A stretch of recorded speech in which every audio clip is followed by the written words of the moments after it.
نوامبر خدا نرگش به تابراش شهید سیادم تبلی حمله غزا با فرات هم تبلی بود خطا قوم آن لینه خطا جبهه علی عین الإصابة دفردن پیش کردن آنا بگشتی مرو اپراسیون بین سر زمان آنا جیه قوم گیهان دنه نزی 10 کیلومتر پیش کتنه چند گندکو هر وها مزران کتنه دستمه جو عالیه لفرده تشته گو خویاده کو یعنی گنال گشتی چرچفه اپراسیون مرو میزه بکه اپراسیونی که او کی سر داخوازی گل حرمی جی داخوازی کوان وی اوهی گلک جارا وی اوهی گلک جارا ویا دابون نشان داد او اپراسیون سر داخوازی وانجی پیشتی که ازمارا کش بشتار نیز 30,000 کسه اپراسیونی که پر برفره و پر قابسامنی به دست کردن اپراسیونی که کار بینگو ایدی گل حرمه لورد دایش لورد درخینن و گل حرمه رزگار بکنن وکی گوام بشتاری اپراسیون بونه یه پجه و قصد لورد جی دگره و هر وها قوالیسون جی کره که وکی ازمانی دا آلیکاریا خوب پیش دخینه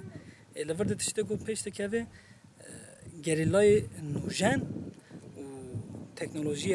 تکنولوژی گو پیشکتی لورد هفدوره دمشه و دشه بر به هدف خواه یعنی رو گشتی کاره ویا وحی بدن خینه اف هفدوره قردینالی شکلی که به قردینه و به شکلی که به آگاهتر هفدوره کاری خواه وسا کاری که ویا وحی تمشاندن حتی آنا اپراسیون ده تشته گو پیش کرد حتی آنا تگشتی مزه که گلک جبل خانه چته و گلک چته گو وسا لاشوان یا مری کتن دستم و عالی گشتی اپراسیون ده نزی حتی به ساعت دویجی 5 حربه خواه تاقاند بس اف جیه گو خواه تاقاند تام جیه خواه نگرد تام چطور لفرد نگیشتن آرمان جا خواه برگو هر گو دهاتن اولی ما ویمن دیشیاری تفگریا و هزی قوالیسیون رو هفدو حرکت کرنه ده تام جیه خواه رول خواه لیستن و لبانا بی باندور کرد لورد انجامی که خورد گرد برگو هر گو حربه که کشانش بود تاقمینی سر حوالا جبانا پیشیا اپراسیون بگیرن جبانا اپراسیون بدن سکناندن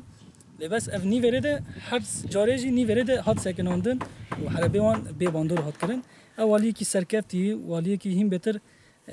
باش مشیا اولی کی مرو کار ویا ویدن بنرخینه لورد داخوازی یک میگل حرمه خواه جیوان دور بخینه برگو هر گو وسات تیزانی تیاری گو تید شغلاندن وسا قوالیسیون ر بجایی هوایی مثلا دم گو ای هر دو شغلاندن بخوازه نخوازه جیگو سیویل هنه جیگو مثلا مدنی تهن لیناده جبویا داخوازی ما وانده خواد دور بخینه نوانده مقاربن هم بهتر کاری خاص سرکفتی بکن و بین الان گو ام جی رزگار دکن الان گو بین عالیه مده ام گنن که آن کار می‌نسه